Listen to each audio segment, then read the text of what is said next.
Okay, I'm going to start. So, a huge welcome to everyone who's taken the time to join us in this session, and it's a really interesting and sadly, increasingly important area of health literacy activity, which is how health literacy can support the response to all the crisis situations that we're currently experiencing. So we are very much giving this on behalf of the International Union of Health Promotion and Education Global Working Group on Health Literacy. And if you use these two QR codes, the one on the left takes you to a form which will enable you to join our working group should you wish to.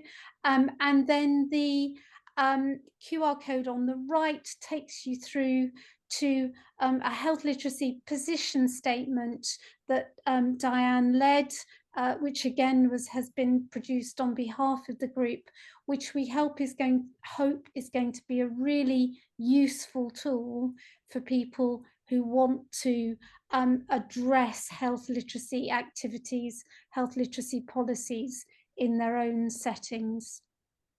So this is us, and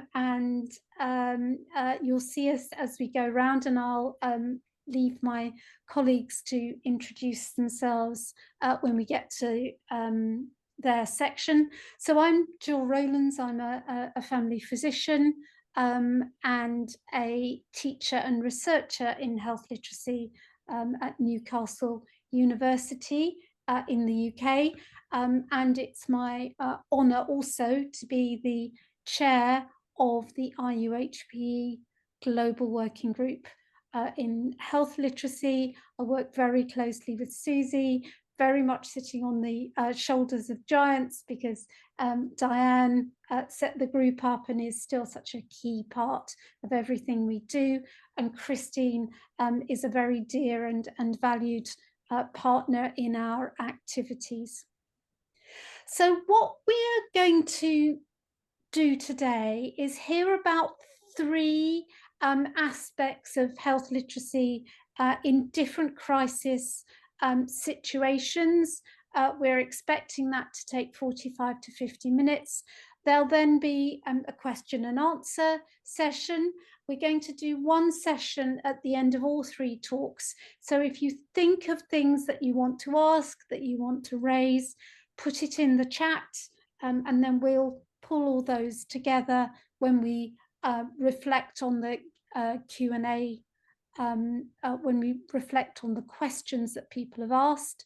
We're then going to ask everybody on the panel, the four of us, to reflect on the questions, and in particular think about whether there are themes emerging, what health literacy actions communities and societies can take in order to increase resilience, and also thinking about the roles of local and national governments. And then we'll have a wrap up at the end. Okay, so now I'm going to hand over to my colleagues to do the tricky stuff, and I'm going to be moving the slides as we go. So Susie, over to you. Thanks, Jill, and good morning, everyone. It's great to be with you today. So, as Jill said, my name's Susie Sykes. I'm Professor of Public Health and Health Promotion at London South Bank University, and I sit on the Global Working Group with Diane, Jill and Christine. And much of my work in this area has been around critical health literacy. So I'm going to spend a little bit of time talking to you today about the role that critical health literacy can play in building community resilience to crises. Thanks, Jill. So as kind of Jill set the scene, the current public health landscape presents new and growing challenges We've seen pandemics, conflict, climate change, unprecedented displacement and migration, and unsustainable practices of production and trade, just to name a few. And each alone would represent a crisis, but coming alongside each other, they represent systemic challenges occurring simultaneously and also interacting in ways that exacerbate their individual impacts, making them far more complex and unpredictable and far harder to manage. And this also comes at a time where health inequalities in many parts of the world are growing, leaving certain communities much more vulnerable and exposed than others. And within this context, health literacy is crucial so that people are able to access, understand, appraise and use health information to protect themselves. But in this presentation, I just want to argue that two elements of health literacy, critical health literacy and also distributed health literacy, are often overlooked, but offer really important potential for building the community resilience that is needed and that I would argue need to be part of our arsenal in emergency preparedness. So distributed health literacy helps us to understand health literacy as a community asset as well as an individual asset, a set of shared skills and resources that can be drawn on across a community. And critical health literacy, with its focus on individual and community understanding, reflection and equitable agency for change at a structural level, may offer a potential approach that provides opportunities, as I say, to build community resilience, emergency preparedness, and help us to tackle some of those inequalities in the landscape. Thanks, Jill.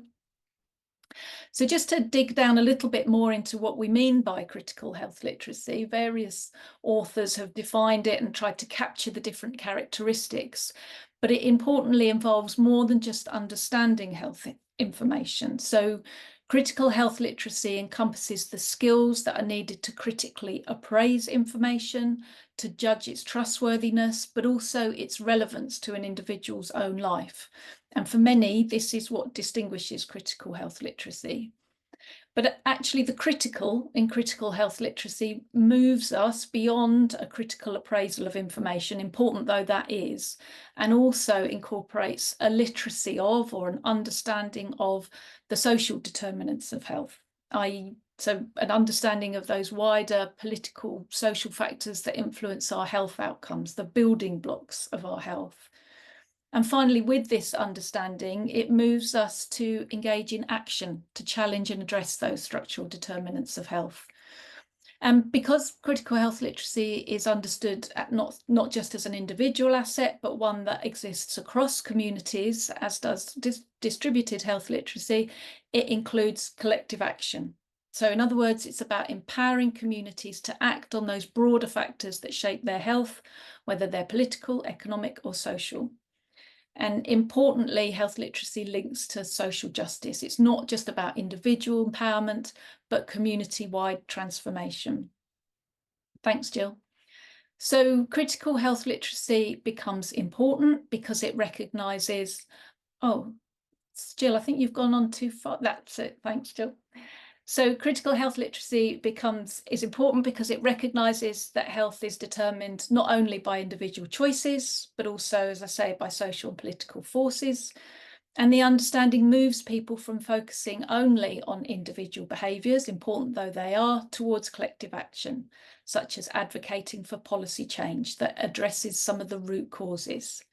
If we're to complement the downstream interventions like treating illness with upstream approaches like prevention, we need to see health literacy as a collective resource that can foster that resilience across communities. So how does this apply in crisis situations? Thanks, Jill.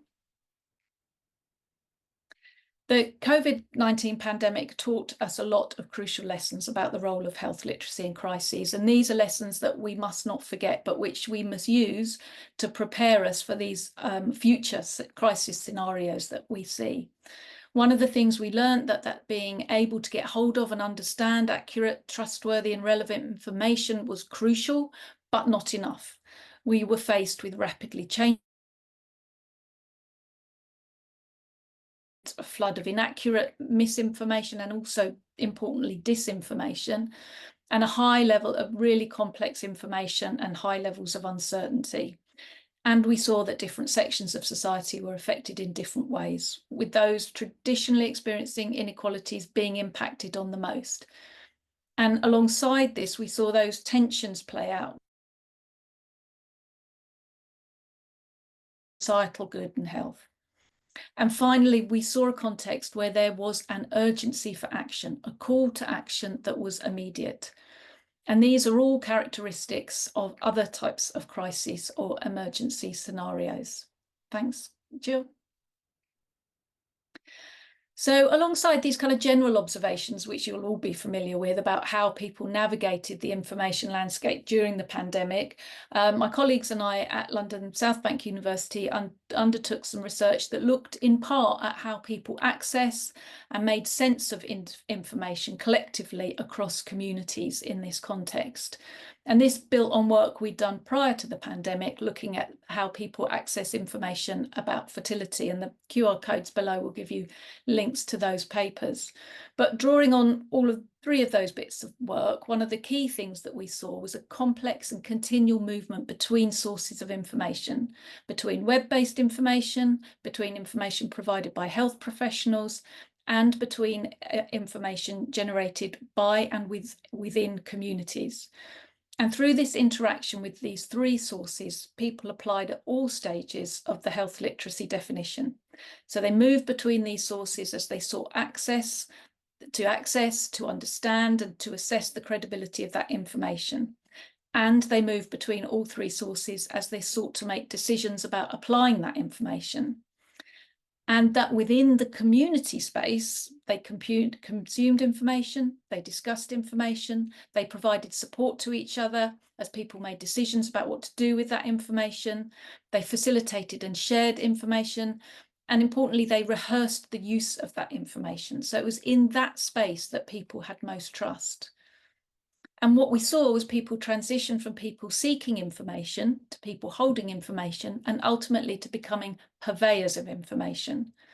And we saw people transition to a point of decision making, but also action for their own health, but also to a point of action for the health of the collective. So they sought to address collectively some of the barriers, inequities that they were experiencing, which they had identified together. So while the focus on the community for sense making introduces an opportunity for misinformation to be spread or endorsed, understanding that process is really important for us to understand how we target our public health messaging and build that health literacy. And in this work, credibility and trust were really held as a premium. They were seen as crucial. They were important to people, but people also identified very real challenges in judging credibility, and high levels of skepticism and trust declining throughout the pandemic. Also important from this work was that the fact that we identified that within the pandemic context, there was a very strong initial motivator of social solidarity that appeared really important to participants. They wanted to see outcomes that would benefit themselves, but also those around them and the wider society, again, demonstrating these elements of critical health literacy.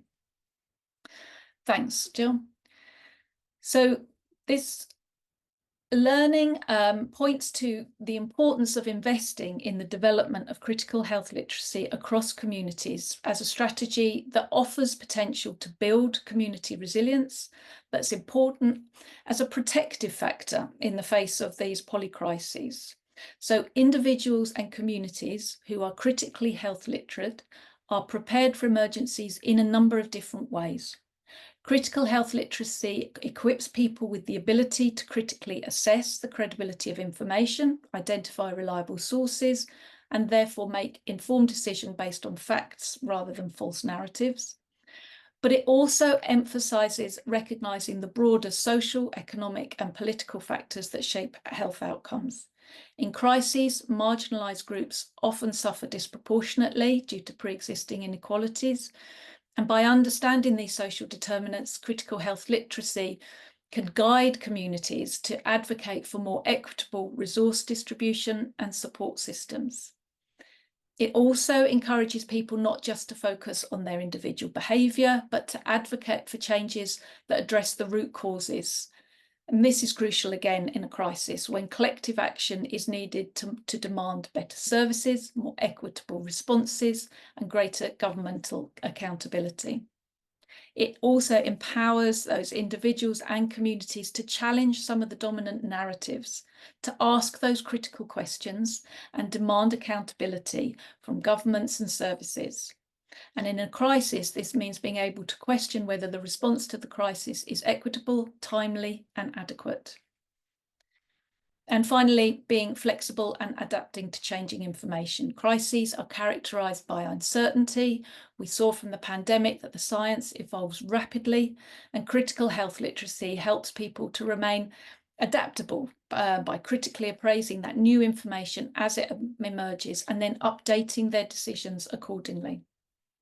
So one example that I mentioned earlier about one of the crises that we face is that of unsustainable practices of production and trade, or the commercial determinants of health, sometimes referred to, and something we've got a growing awareness of. And an example of where critical health literacy can help us respond to this was illustrated in an evaluation that we undertook of an intervention that aimed to involve people with lived experience of gambling to address gambling harms across communities. So those communities of people with lived experience were demonstrated critical health literacy because of their very real and lived understanding of how industry practices were driving unhealthy and addictive behaviours using similar strategies as used by the tobacco industry, and how they were controlling the narrative with a focus on individual and responsible behaviours. So these communities that we saw through this evaluation with this understanding developed intervention that moved away from a focus on the behaviour of the individual and instead helped to create a narrative that exposed those industry practices and campaigned for real upstream change. Thanks, Jill. And the focus on social political action within critical health literacy does align with a wider agenda that encourages this social participation and civic action. So a recent World Health Organization endorsed a resolution to implement, strengthen and sustain regular and meaningful social participation in decision-making processes for health. And they've produced a whole set of resources to support this resolution, which are really informative. Social participation, as defined by the World Health Organization, means empowering people, communities and wider civil society through inclusive participation in decision-making processes that affect health across the policy cycle and at all levels of the system, whether that's organisation, service level or policy level. So it recognised the efforts to achieve universal health coverage, and the health-related sustainable development goals were off track and undermined because of COVID, climate change and other kind of global events. And their position is that considering these global tensions and health challenges, building trust and resilience must be a priority, and social participation is a key means to achieving this. So in the work that they've done, they recognise this as a bit of a paradigm shift, but argue that it's essential to promote transparency, accountability, to foster trust, and address some of the power imbalances to kind of create a social contract that's essential to realise the right of health for all. Thanks, Jill. So just to pull this together, I guess the call to action here is to ensure that we consider critical health literacy and within it distributed health literacy alongside other interpretations of health literacy as a community asset and as part of our arsenal for building the community resilience that is needed to face the emergencies and crises that we currently face. And that there are opportunities for us to do this and to achieve this at an organisational, service or policy level. So drawing on the principles outlined by WHO on social participation, there's some really helpful guidance on this, and I've put here some of the principles. thinking about how we enable an environment for participation and for agency, ensuring we offer a legitimate route through which people can not only become literate about the wider factors influencing their health, but to take action to address them, and to do so both individually and collectively. So I'll just finish by saying that I think critical health literacy is an essential tool for building community resilience in the face of crises, and that it offers us a lot of potential to build communities that are able to critically evaluate information, understand the determinants of health, and advocate for systematic change. So I'll finish there, and I'm going to hand over to my colleague Diane and let her pick up the next presentation. Thanks, Diane. Thank you so much, Susie. Are you all able to hear me? Can I get a nod from my colleagues? Great, thank you. Thank you for that wonderful presentation, and I'm very happy to continue on in our panel and pick up lots of the points that you mentioned, and within the context of our reality, a crisis that we are all living through in one form or the other.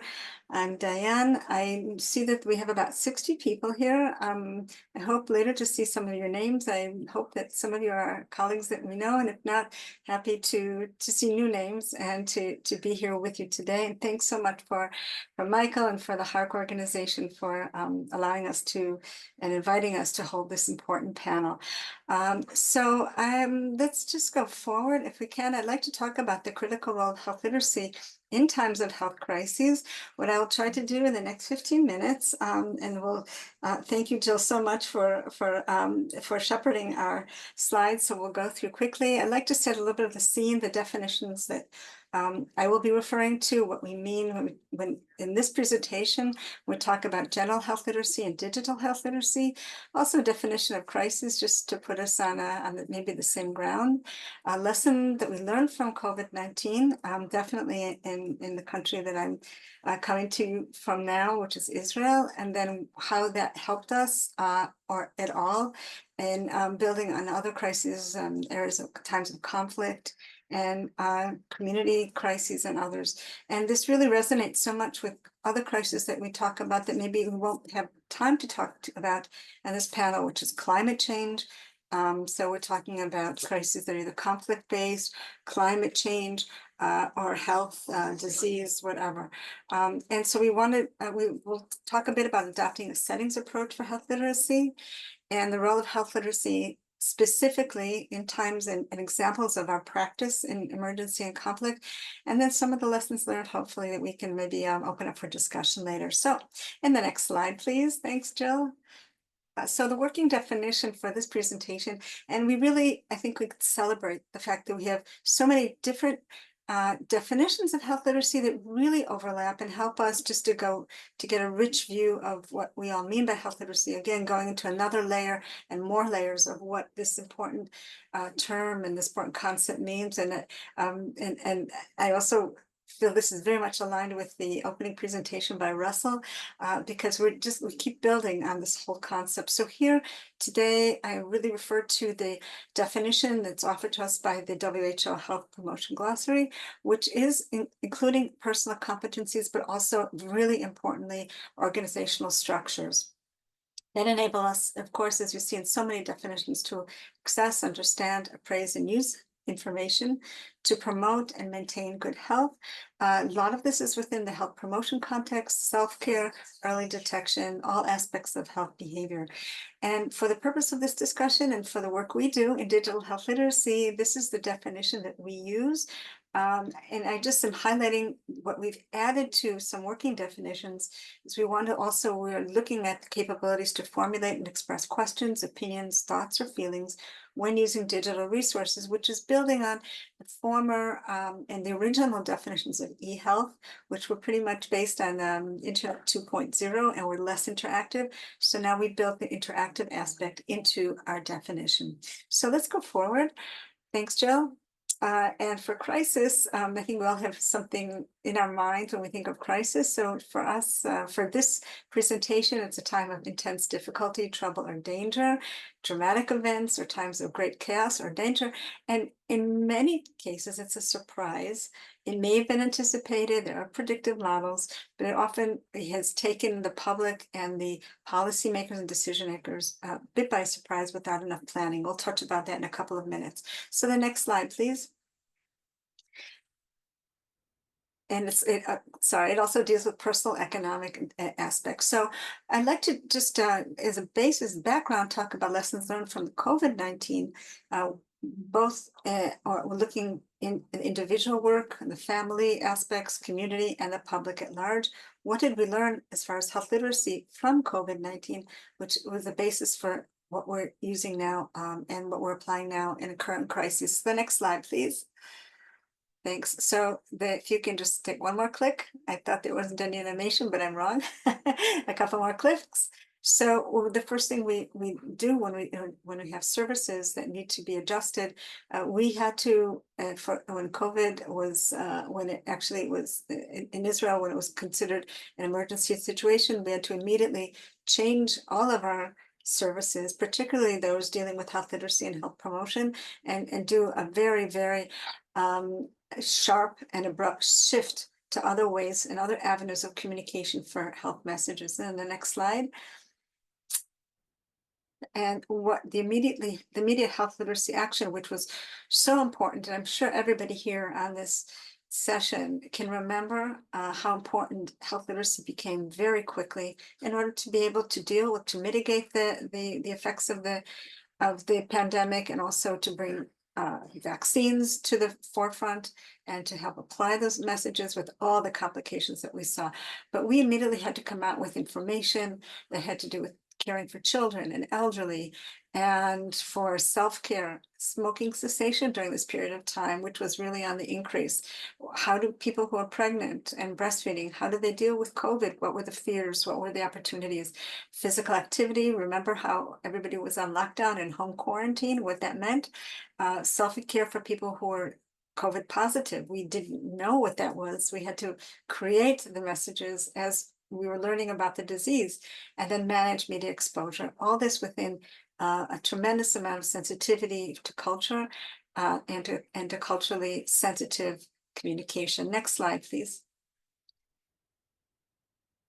Thanks. So just the silver lining that came out of this was that over the course of the 2.5 years, we learned firstly how to exercise versatility in health literacy when there's a crisis, to reorient health services. One step back, please, thanks, and adopt innovation. Many people will recognize Israel's startup nation. I think it's still true, but I think there are others as well. But what it did leave us with was the freedom and the confidence to be able to explore the extent to which digital opportunities would be bringing people the information they needed in a sensitive way into their homes, responding to their questions interactively, and be able to just shift so that people could continue to maintain their health, get services, whether it's during pregnancy, whether it was doing a sonogram at home, whether we're talking about child development, whether we're talking about psychiatry for children at home.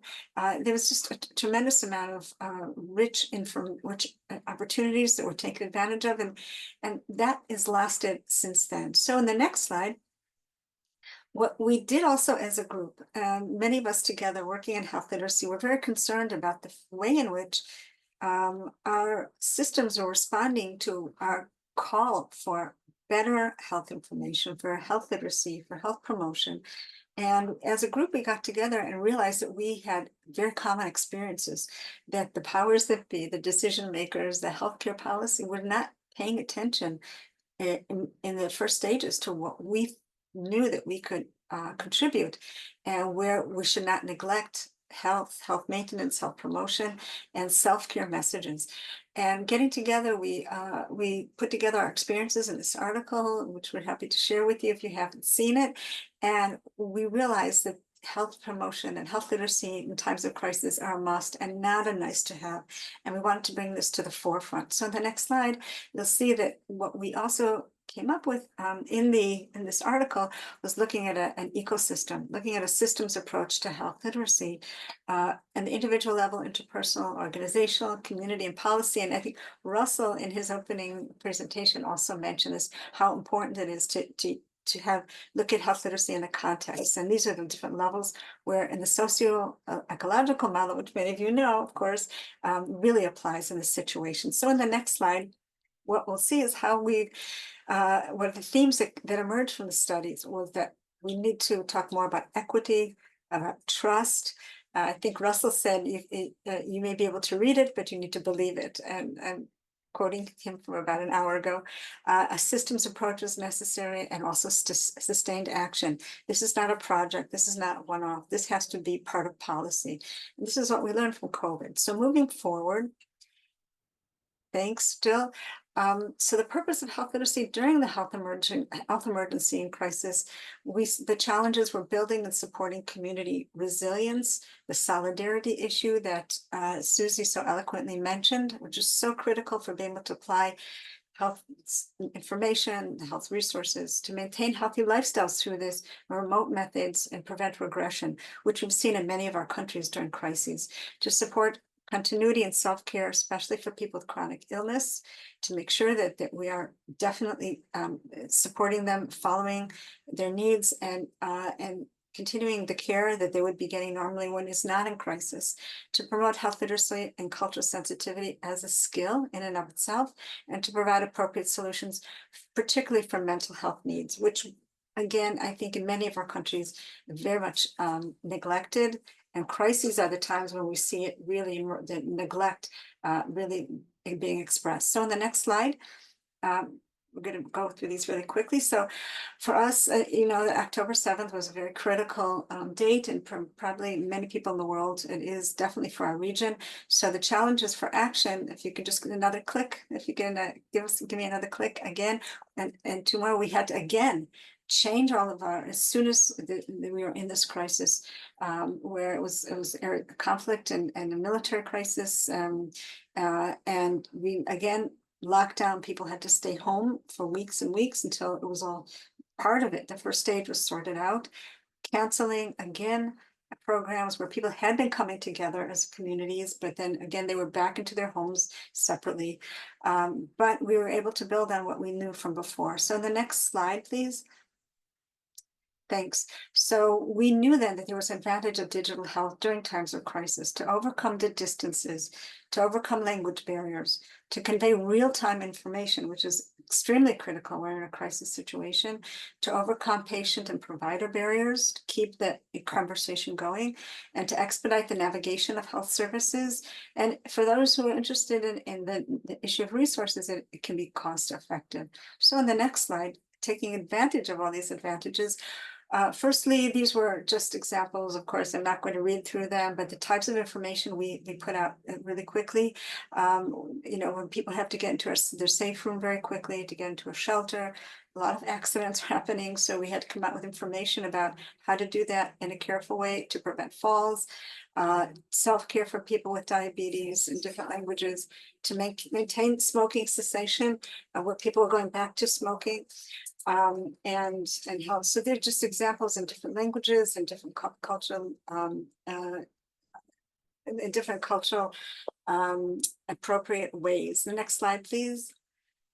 Thanks. And we came out very quickly with social media, with videos to help people maintain health. The issue of mental health became and is still a huge issue. A lot of trauma, a lot of post-trauma, mindfulness, being able to manage traumatic situations and stress, sleeping, and all the other topics you see here. And immediately, the response was very, very immediate and very quick. Within a week, we had, for Israel, this is a large amount, for over 600,000 entries into these videos, and people watch them. They were short, but they were originally produced by people we work with and definitely adapted to the specific situation in a crisis here. Next slide, please. I'm going to go through these really quickly. We had new settings. If you know the Ottawa Charter about settings approaches, we want to reach people where they live, learn, work, love, and play. So we had the traditional and those settings that we know, where we do a lot of intervention, whether it's in schools and workplaces. But we had new settings. We had to establish over 495 pop-up primary care clinics because we had people, and we still have people, evacuees, hundreds of thousands of people evacuated into hotels, into pop-up communities. And we, by law, the Cloud Health Services, which I work for, had to immediately establish these clinics to help to take care of people in primary care. And so these were areas where we needed to also make sure that the health messages and health communication was going forward, including social media and online information. Next slide, please. And so in these settings, for example, these hotels, makeshift primary care clinics, a lot of group work, whether talking about nutrition and this new situation, people living in a hotel with no kitchens and 5 to 10 people maybe in a room, living in a hotel room. What does that mean as far as trying to keeping health, women and children's health, oral health, mental health? A lot of this was definitely was receiving a lot of attention. And the next slide, please, is you'll see that we also, yeah, thank you. We still have online webinar workshops for mindfulness and mental health programs. People, and you can see all the other topics that we are reaching people, whether they're in their homes or in a new setting, in a temporary living situation. The digital avenues have helped us a lot. The next slide, just a couple more slides. We also are still dealing with infodemics. The case for critical digital health literacy, building on what Susie mentioned for critical health literacy, there's critical digital health literacy. The issue of misinformation, it can be harmful, it can be very harmful, particularly when there's crisis, they have to do with conflict, a lot of misinformation that can be very, very detrimental and damaging. So we have to make sure that we're talking about critical health literacy, about good sources of information, reliable sources of information, help people judge them. So the next slide, we're going to start wrapping up. So the new challenges and opportunities are how we can use AI for public health communication and misinformation control. During emergencies, we're seeing more and more they can play a significant role. And the chat boxes that can provide real-time, accurate information for the public about their health, about things that are changing so quickly, and misinformation detection. So we're looking more at AI, how that can help us do a better job so that we can serve the public better. And then the next slide, we'll just see a couple new challenges and some lessons learned. So health literacy does play a central role in coping with acute emergency crises. Acute can be a week. We're dealing with acute, it's a year. And we hope it'll be over soon for everybody. So digital health literacy is increasingly important. We're seeing that all across the board. We really are calling for national and local contingency emergency plans to be in place at the start, our priorities, so that immediate action can be taken and not wait for the next stage and the next stage for our policymakers to wake up and see how important it is to deal with health literacy. We want to train and have capacity building for staff, for teams, so that they can immediately use the tools for health literacy and during emergency situation, and continue our research and evaluation to see how, if we're doing a better job, a good enough job, and to create public participation and trust. And we want to make sure, of course, as we've said in the UN Sustainable Development Goals, that we're not going to leave anybody behind. So next slide. Thank you so much. And the next slide would be calling for questions, but we're not going to have questions now. We're going to wait till after Christine's presentation. So Christine, over to you. Yeah. Thank you so much, Diane. So Christine, I'm going to stop sharing now if you want to share your slides, okay? Yeah. Thank you very much. And I'm pleased to be here today to present with the great team here from the IHP working group on health literacy. So I'll just get it up to the front here. So I hope you see it now. Great, thank you so much. So yeah, after Susie has presented on health literacy, critical health literacy in disaster situations, and Diane in the very specific situation on the conflict, but also the COVID-19 experiences, it's my turn. I am the director of the Global Health Literacy Academy. I'm based in Denmark. I'm also president of International Health Literacy Association and a heavy member of our core group of the IHP Global Working Group on Health Literacy. As some of you may know, I also lived for a while in the Netherlands for more than 10 years. And this picture is from our neighborhood. We were living in a green area very close to the river of Maas, border to Belgium. But if I looked to the other side, we were living near a industrial ground called Camelot. And a few years ago, before the pandemic in 2019, one day the alarm went off on my husband's mobile phone. And really an alarm which you couldn't be mistaken that something was seriously wrong. It was really whack, whack, whack, like a siren. So everybody stopped. You could just see everybody stopping in the streets and checking what's going on. And we knew, of course, that we were living in this neighborhood of the industrial area. So we decided to turn around the car and go back to some friend of ours. And indeed, there was an emergency where some chemical, whatever material had gone into the air. But nobody really knew. We just had that alarm. And when we switched on the television, they were still showing some entertainment, and nobody provided any communication. So we were asking neighbors. The neighbor came in with her family saying, oh, she wanted to stay indoors. We closed all the windows, but her husband was making the roof of their house, and he kind of just did like this in the air and said, oh, no, the wind is going in another direction. I'll just stay up and do the roof. So it was very clear that people had different actions in mind when an emergency happened. You can't count on people's knowledge. They have different ways of making their own rationale, and they would behave in very different ways, even within families. So I was so taken by what really happened before my eyes, and I started to check on Twitter.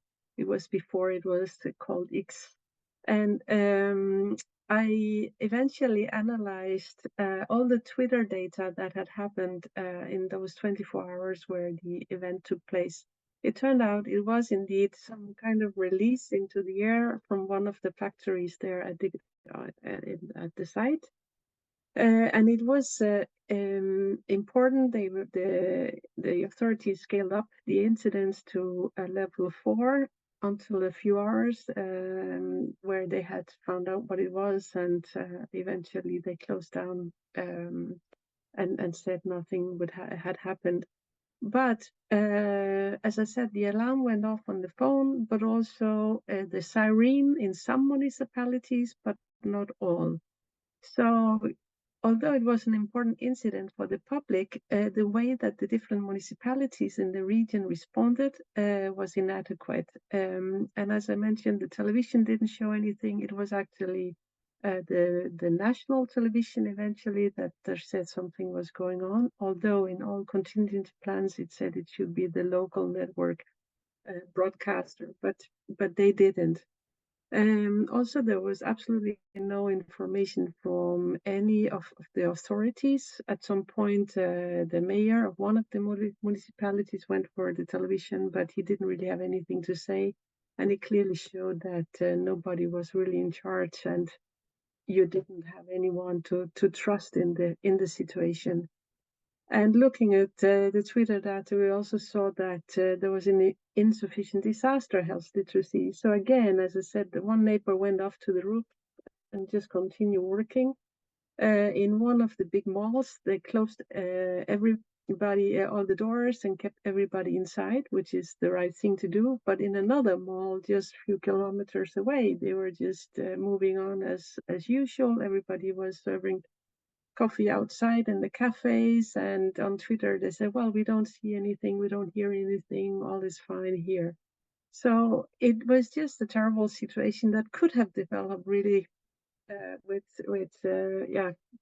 disaster impact had it been a very serious situation. So we learned from those 4 factors that there are also some solutions to it. We should have alert systems that actually work and are consistent, so that everybody gets the same message and the same alerts, not that some get an alert on the mobile phone and some on the sirens, and you leave people behind.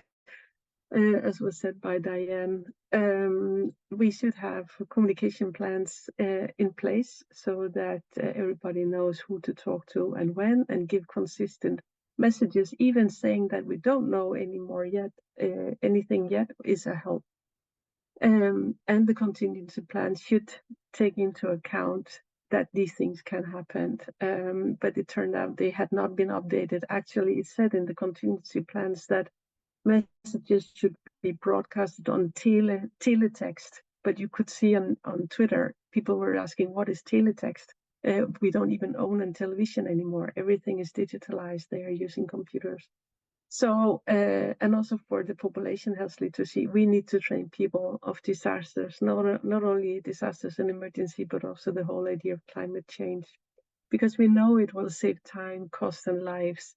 But that takes political buy-in. And actually, the research I did at the time, and it's published, you can read it yourself, all the details.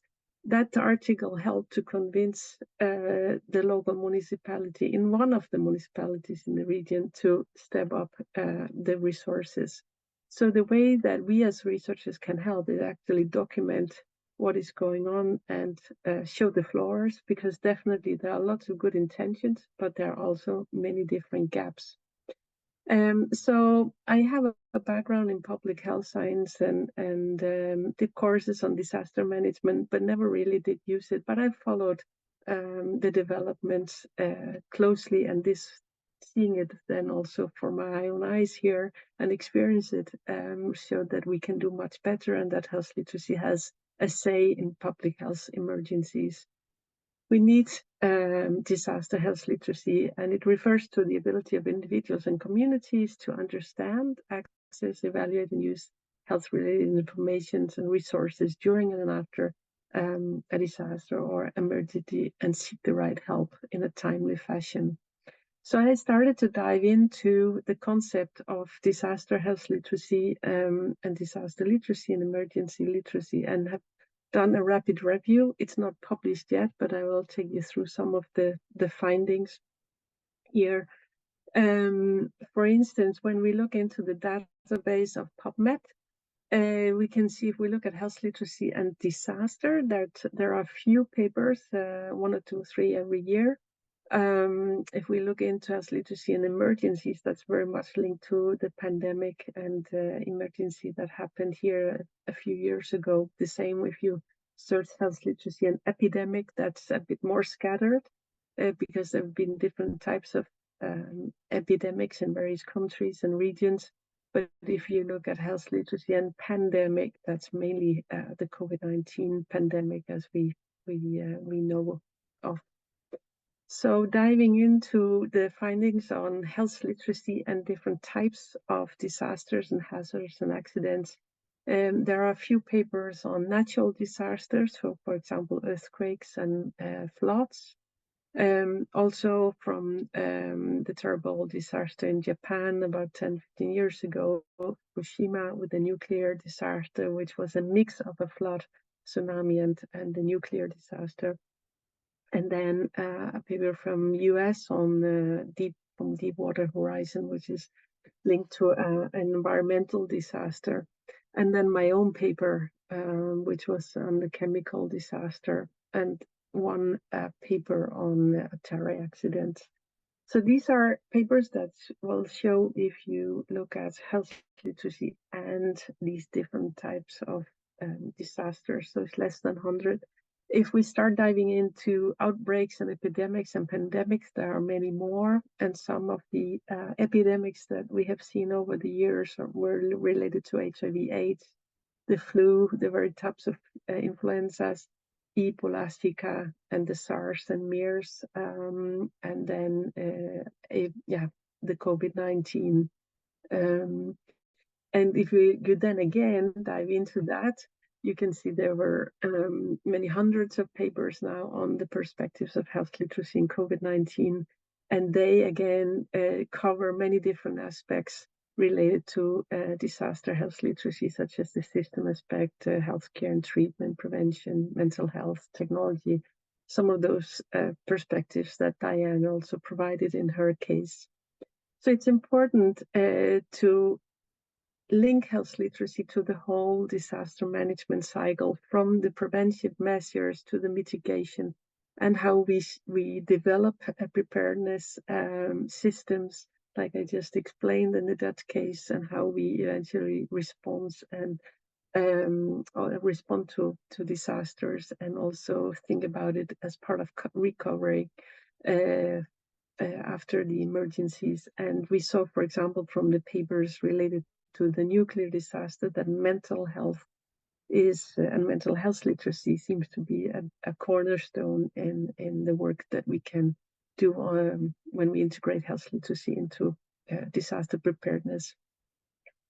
One of the recommendations that I want to highlight is a paper on COVID-19 by Lina Pakari and Orkan Okan, where they encourage us to dive deeper than just thinking about knowledge, because as I said before, in my case, people act really not in logical ways when they are under pressure. One will keep doing what they're doing, and others will take probably what we would think of as appropriate steps coming from the system side. But how we deal with that, and what are the ethical aspects in dealing with people's behavior in emergency crisis, that's something we can think of in our preparations, because they will turn out differently, as we've seen in situations like Diane, that in reality people are acting in very interesting ways when they're under pressure. The main message here is that we try to integrate health literacy as part of systemic capacity building, and it means that we should not only focus on individuals' health literacy and populations' health literacy, as well as the organization's health literacy, but zooming out even more to make sure that we have the correct data and have the dashboard with data, such as health literacy surveys and indicators integrated into bigger data systems, that we look at it in a people-centered way and recognize that people make choices that we might not always agree on coming from public health systems, but health literacy is eventually about taking informed and shared decisions, and then showing the leadership that is necessary also in difficult times, and having the resources ready to actually invest in health literacy and disaster preparedness. One of the messages from the Dutch case is that people had lost trust in the government and the regional government and the municipalities, because they felt it was like a dead horse, as one said.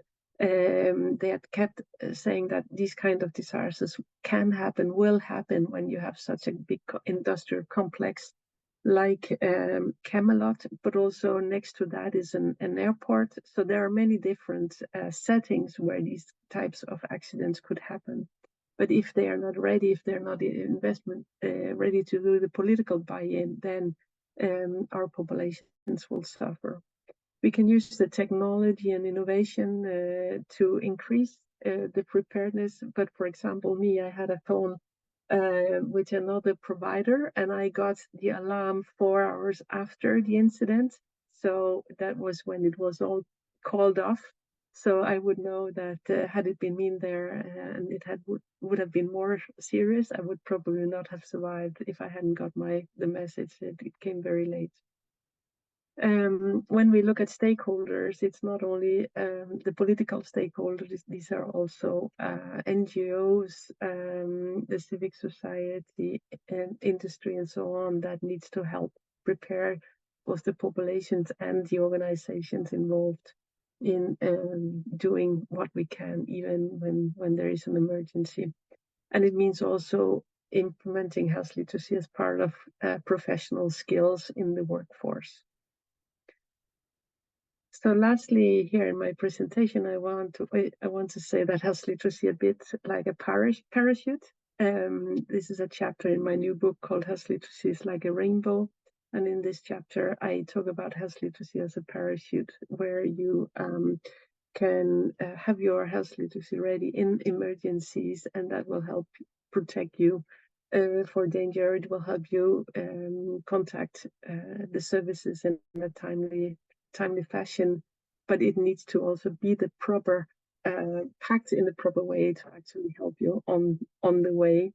And lastly, it takes courage. It takes courage to use the health literacy to speak up and make sure that we design systems that are actually accommodating the needs of the people. So thank you very much for your attention. I'm happy to take questions and continue the discussion here with my colleagues.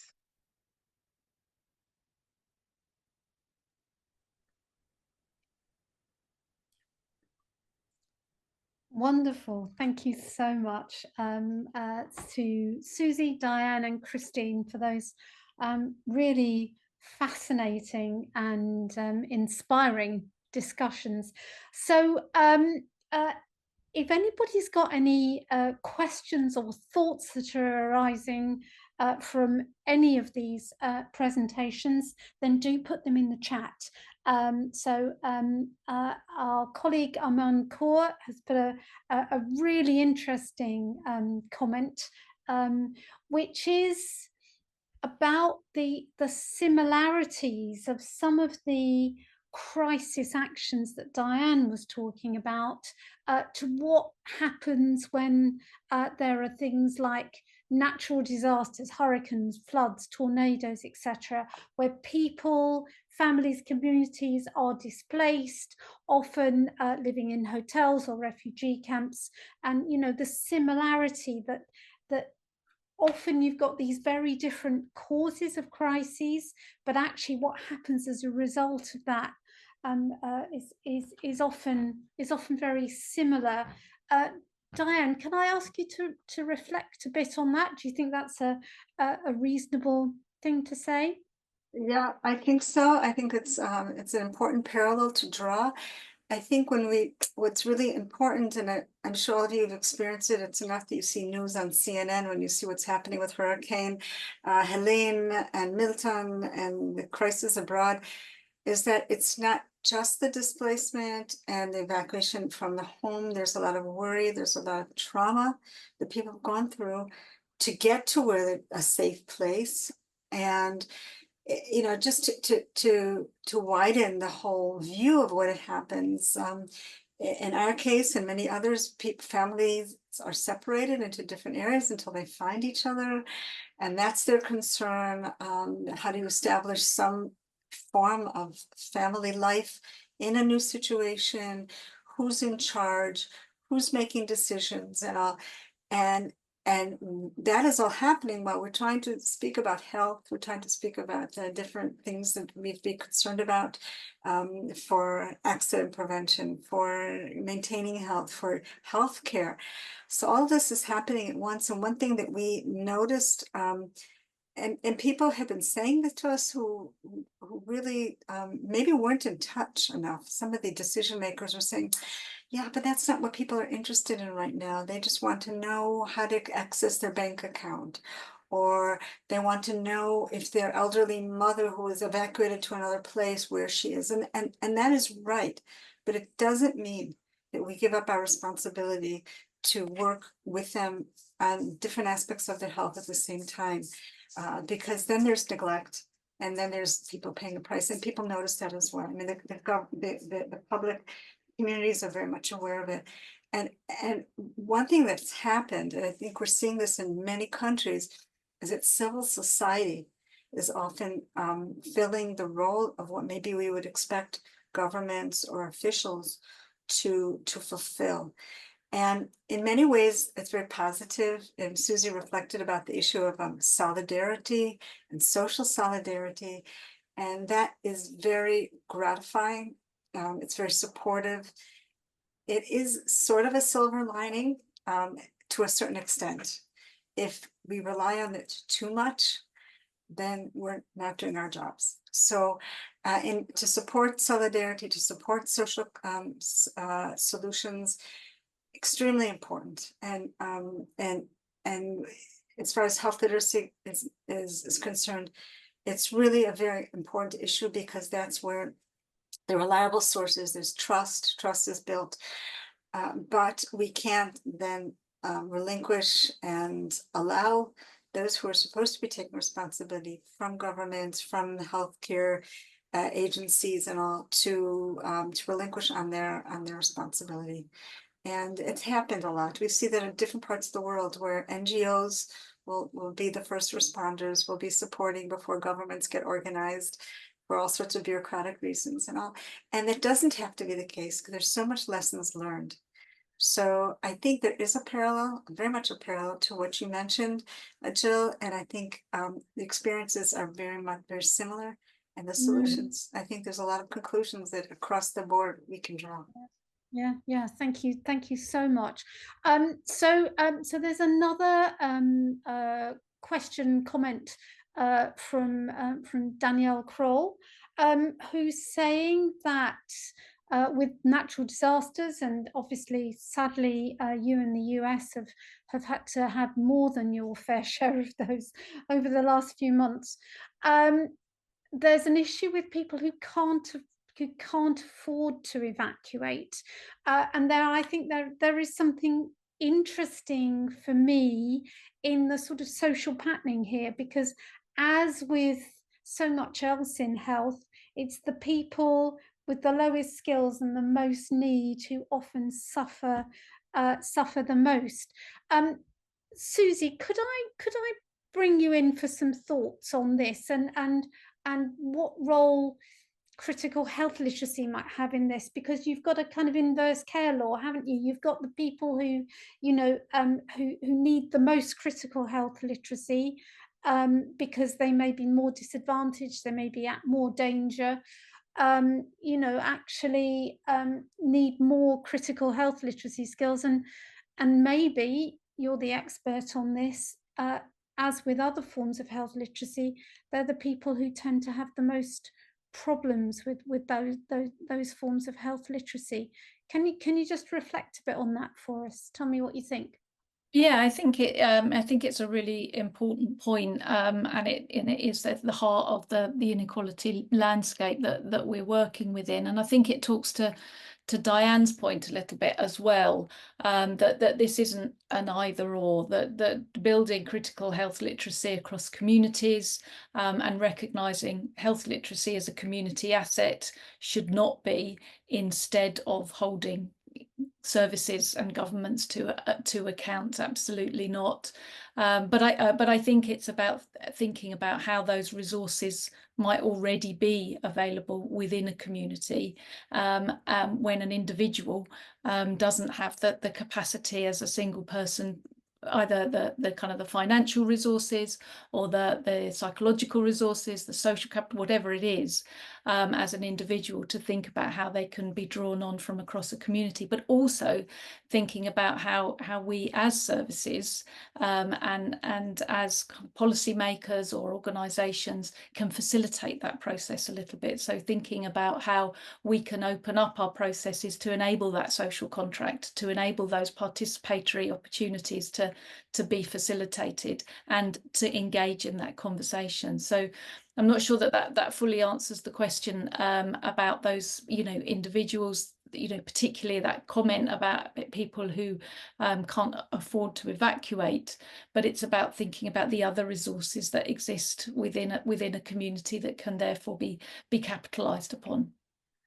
And would you, just to follow on from that, would you see a role for differential funding, so that more funding is put in to build resilience in communities most at need? Now, obviously, that's the sort of thing that raises hackles, because other more affluent communities may feel like they're losing out. Would you see that that's that's a sensible approach, or do you think there should be more of a sort of equitable approach where everybody gets the same access to resources? What do you think? It's always a challenge, isn't it? And I think, I think a lot of Michael Marmot's work in this space around kind of proportionate universalism is really helpful to help us kind of navigate some of those questions, and to think about how, where there is targeting resources on those most underserved communities and those most marginalised communities, that targeting is of benefit not only to those communities but to society as a whole, that we all reap the benefits of having a more equitable society, not just those that might previously have been experiencing those inequalities. And I think that's a really important principle to hold dear, where resources are limited and where there is conflicting priorities for those resources, just to kind of bear that point in mind. Yes, absolutely. Thank you so much. And we've got a comment here from Laura Silovsky, and apologies to everybody whose name I've mangled and mispronounced. I'm so sorry. I should be better at it, shouldn't I, as a family physician? Anyway, so Laura's made a very interesting comment around the role of civil society in the community. So Laura's done some work with South Sudanese women living in refugee settlements in Uganda, and the fact that unpaid community health workers are shouldering the burden, and just reflecting back again that we do need to be making the argument that putting resources into communities, whether it's financial resources, health literacy resources, whatever it might be, actually benefits everybody, and not being afraid to make those arguments, because we saw that during COVID, didn't we? Those, if those who were facing the most challenges and couldn't stay in their homes and had to go out and do manual labor, ended up getting infected and prolonged the epidemic for everybody. So it's around being brave and making that argument in the face of often vociferous opposition, that you're being woke, you're giving resources to people who can't be bothered to go out and get a job and all that sort of stuff. And it's about being brave, I think, to make those arguments. And if anybody on this call disagrees, I'd be really, really interested to see your comments, because obviously everybody's entitled very much to their own views. Susie. Yeah, I just wanted to follow on that comment, because I think it really reflects what we see, that there is this drive within communities anyway, to build communities, to build community resilience, and to build critical health literacy. What needs to that's there is no doubt of that, but what needs to come alongside that is a more structural commitment to supporting that, so that they're not left on their own with very limited or no resources to facilitate that, but a greater recognition of the importance of critical health literacy at a policy level. From that, the resources to support that work might follow. Yeah. Thank you. Yeah, Diane. Yeah, just following up on that, it is such an issue of context. Something that we've seen, or particularly seeing this year, is that on the one hand, we can call it, the burden is being placed on people in the community that often maybe are unpaid. But the flip side of that, to a certain extent, and this is an issue of proportion, is that the issue of volunteerism can be healing for communities that are going through stress and going through crisis. And again, it's to a certain extent. When that's taken advantage of by the established agencies and all, then it isn't. But they're depending upon the countries or the context or the ethos of that setting, of that country, of that culture, the volunteerism can help the healing for many people who feel they want to have some significant contribution to the crisis, when they themselves maybe have not been the victim as much as others. And that is an area that solidarity is built and trust is built. But like anything else, it can only be used to a certain extent. And when it continues on to the extent that it should, it is very helpful. The critical health literacy that comes out of it can be sustained. It can be used for other situations as well. I mean, it really can build on that learning, the community learning for that. And also, I think what we have now that we didn't have in the past is that a lot of the social media groups that are working in communities are giving information to each other. People are sharing information. People are sharing struggles, challenges, and others are helping solve them. We're seeing this on WhatsApp groups and communities. And we, maybe 10 years ago, we didn't do that when there were crises. So there are new opportunities, and there's ways in which people are getting much more immediate solutions because people are feeling comfortable sharing their needs, and others are feeling more comfortable helping meet their needs. So, these are kind of the subtexts that we really have to learn more about, and how we can help sustain them in a really positive way for situations of crisis and then situations of normalcy. What we have now is kind of a normal crisis, unfortunately. This is in Hebrew. It's a term that's called a normalized crisis, which is a very unfortunate. It's kind of an oxymoron, but this is what we're living. Yeah, fabulous. Thank you, Susie. And just to add to what Diane's absolutely right, but the other aspect to it is the changing nature of community because of that digital transition. So that the nature of community has changed so much that it doesn't just exist within a physical space. The online community is where people have never met, but still share those really strong bonds of community cohesion and so on, is a whole new kind of concept of community where these things also play out, and that we as within public health need to understand. Yeah, thank you so much. So I'm going to move on to another point that came up in the questions, and Christine, I see you've responded to that, which is wonderful, but I'll get you to respond to the whole group about it. So Diane was telling us about how in the Israeli setting, the COVID-19 response actually helped in preparedness for the current horrible crisis that the country is going through. But C. Zimmerman, and I'm so sorry, I don't know any more about you than that, brought the important point out that actually COVID-19 for some communities and for some people within communities has actually damaged trust in the local health department, and that level of mistrust then really gets in the way of crisis responsiveness. So Christine, can I just get you to reflect on that important comment?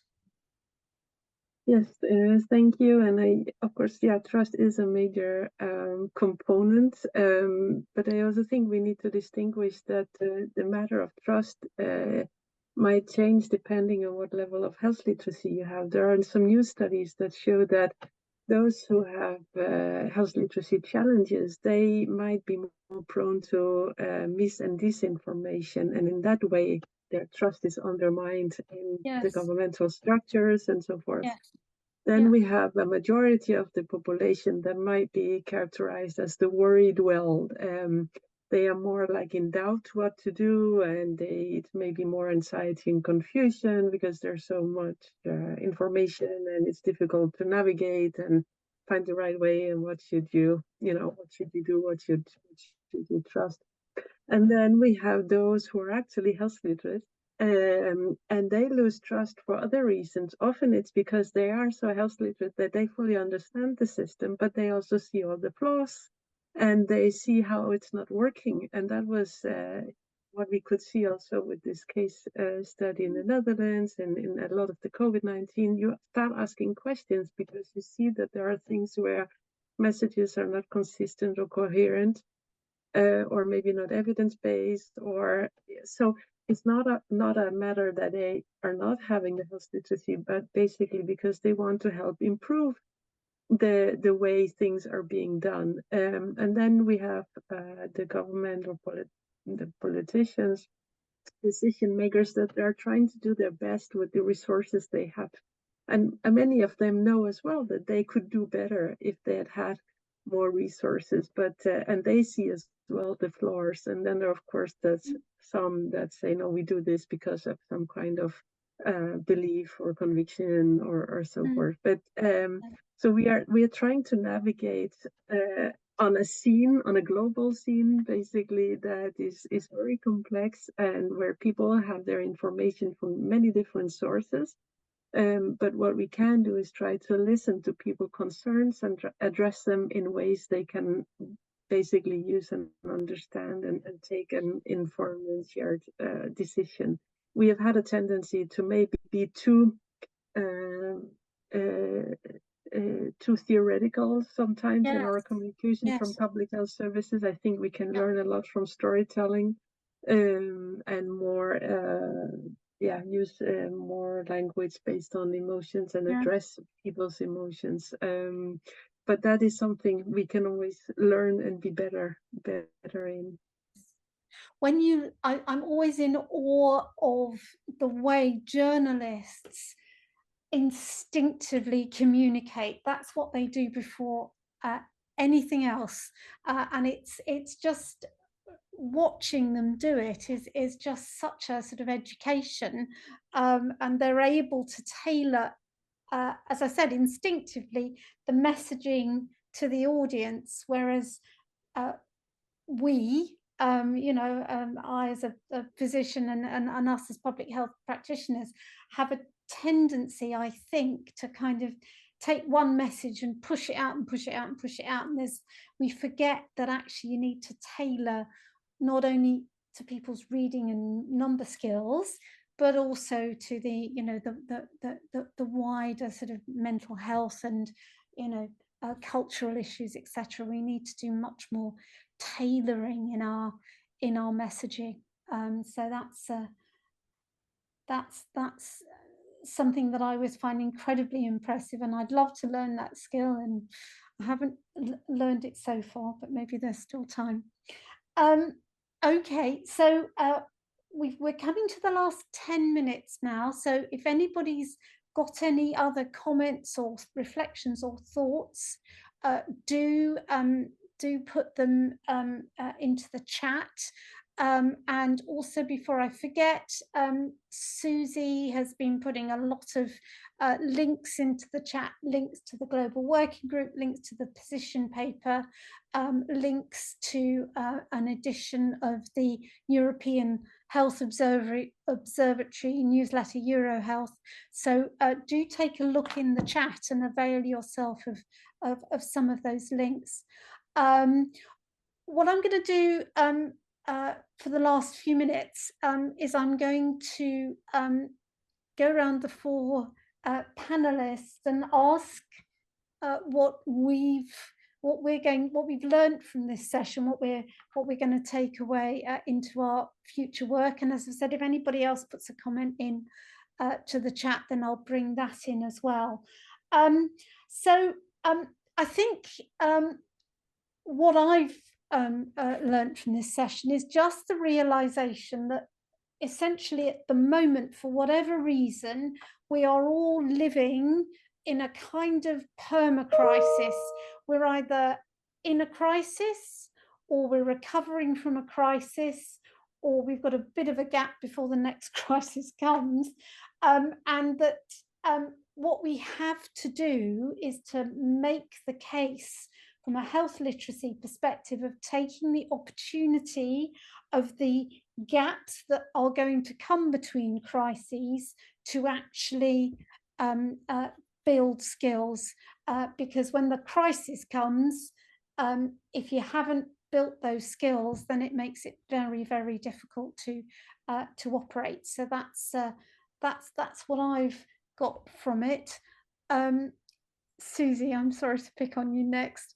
Can you share something that you've got from this session? Yeah, I think there's a couple of things that come out. We've talked about the learning from the pandemic, but clearly the legacy of the pandemic is still with us. We're still in the tide of the pandemic, and just seeing from the comments in the chat just about how that legacy continues. And with that comes this issue of trust, which is clearly such a dominant theme across the comments and across what we've all said today.